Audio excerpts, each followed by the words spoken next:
The question that many players have been asking lately is, what is the end game inside of moco? Now, we all know that inside of the game there is a lot to grind, and there are different types of players. You have the players that are going to grind 15 hours a day and try and be on top of the leaderboards, and then you have the casual players who are going to play at their own leisure and enjoy the game. And of course, we have people in the middle as well. So let's break down what types of game modes are for what players and what the end game is going to be, because as I see it, this is a small issue with the game as of right now. So going into the portal, you'll notice that we have worlds, which is you're going to be running through the worlds, enjoying some farming with friends, unlocking new zones as you go, and running with that mob. This is where you're going to be getting a bunch of chaos cores, upgrades, and just having a good amount of fun with a party inside of the game.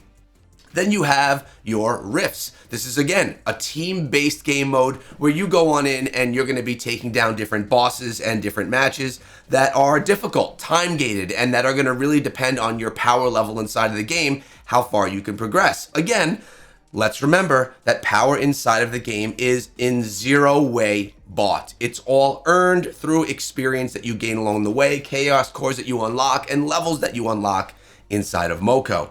Then we have the dojo. These are individualized tests for you. Bosses for you to take down that can get extremely difficult along the way, with projects that go along with it, many of those being time-gated projects. And you are just going to be working on your skill. When you get stronger, you could take down bosses that are more difficult. As you can see, I'm a little bit under-leveled right here on my gear power to take down one-on-one on hard.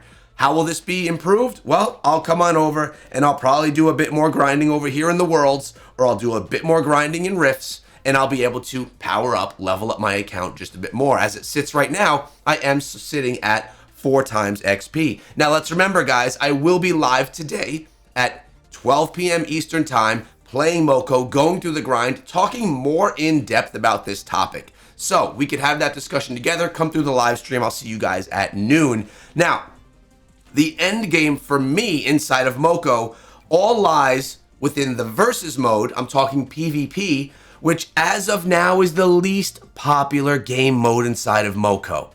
I've done multiple polls on all of my live streams, and what I'm always hearing is that only about 10% of the people playing the game are playing PvP. And PvP is really what keeps games like this going in the long run. Think of Brawl Stars, PvP focused. Think of Clash Royale, PvP focused. Clash of Clans, obviously you're going to be grinding your account, but it also is war focused, PvP. Inside of moco, we need to make PvP a greater element of the game. And there's a bunch of ways that I think that this can be done. Let's start with one easy way. Make the rewards more rewarding inside of moco for PvP related things. As of right now, the rewards are minimal at best, and people that are grinding, they have to choose. Do I want to do a PvP game mode, or do I want to do PvE, open world related things, where I can gain a lot more experience and level up my account a lot higher more quickly? Inside of action RPGs, a lot of players are looking to get that experience gain. They're not looking for the PvP, which is why we need to offer some really good rewards inside of PvP as well. Another issue that we're seeing inside of PvP is a lot of bots. Why are there so many bots? There are 2 reasons in my opinion. The first reason is a simple one. Well, there's not a lot of people playing in PvP. There's just not a lot of players doing it. So the less players you have doing it, the more bots are going to be filling those spots. Pretty simple discussion to have right there. But there's another reason as well. Let's take a look at the number of game modes. 1, 2, 3, 4, 5, 6, 7, 8 different types of game modes and zones to play for PvP. So what does this mean? The small player base, the 10% of players that we have that are playing PvP, are spreading themselves out between multiple different game modes. And then you're going to have more bots because there's going to be more empty slots. So another solution could be potentially have different time availabilities for these. I see this in other games that offer PvP. Maybe you have 2-hour windows where players are able to get into 2 different types of game modes. Maybe Lone Ranger and Double Trouble are open for 2 hours. Then you have Big Party and One Shot or something like that. Some type of time gating so that the players that are interested in PvP are all funneled into the proper game modes where there's going to be more players, hence less bots. Now, in an ideal world, we wouldn't need to do this. Maybe when there are more people playing the game, when it's not invite only, and when everyone can just download and play the game, we'll have a much larger player base, and we'll have more players that are going to be playing in here, which means less bots. But I think the bigger issue is the rewards. I think that if more experience were gained from PvP, if there were maybe cosmetics that can be won from people that are top of leaderboard, whether that be a frame that goes around your emblem, or whether that be a cosmetic headpiece that you can wear, some type of reward that's exclusive to ranking on leaderboards is something that players will want to grind for. Again, we're talking about an action RPG. This genre is different than any other. It is one where grinders come out to grind, and they will always want to grind. Always grinding new gear and better gear. Now, there's another thing worth noting, and that is the Elite Hunter program. We've said this before. There's no time of expiration on this thing. We don't yet know when the program will be over. And we also do know that there's 100 levels of the Elite Hunter program to complete. This is quite a bit.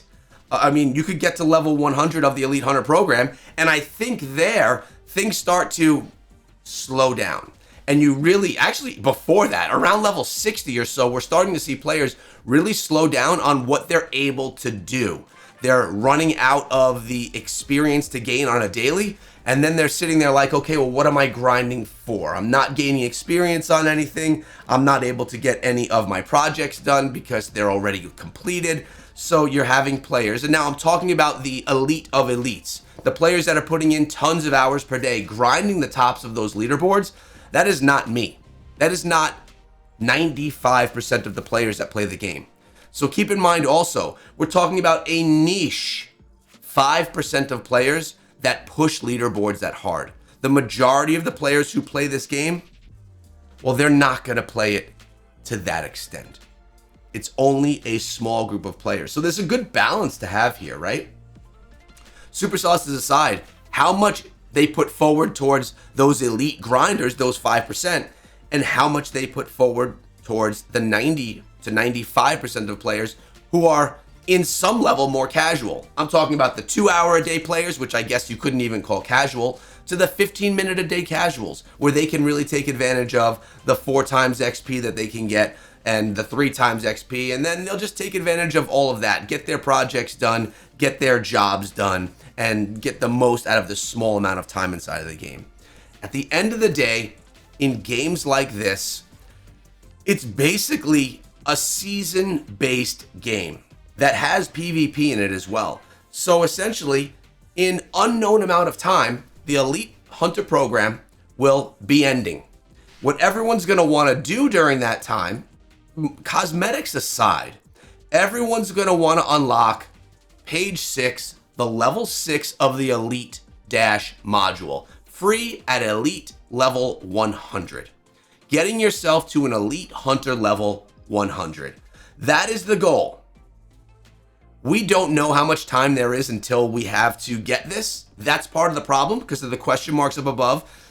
I'm assuming there's going to be a fair amount of time to complete this before another Elite Hunter program opens itself up.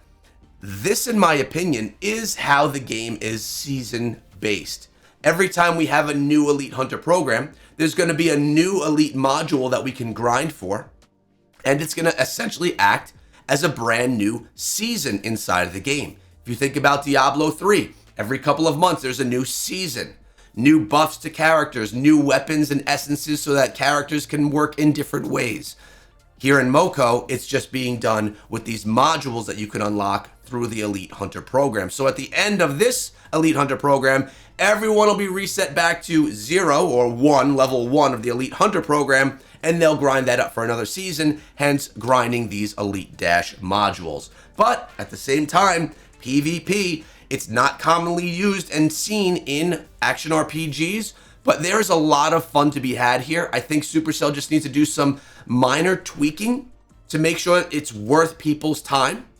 And the more value people get from it, from being able to level their character and get cool things for their character, the more we'll have playing this. It's honestly a pretty simple fix. Now, I'm going to remind all you guys that I do go live every day at 12 p.m. Eastern Time, Monday through Friday. We talk about these topics and we play together. Also reminding you that I am a super creator, and if you put code ECHO into moco or any other Supercell game, it directly supports my channel, and I really do appreciate that. Thank you guys so much, and I'll see you back here, well, I guess in the live stream in just a few hours.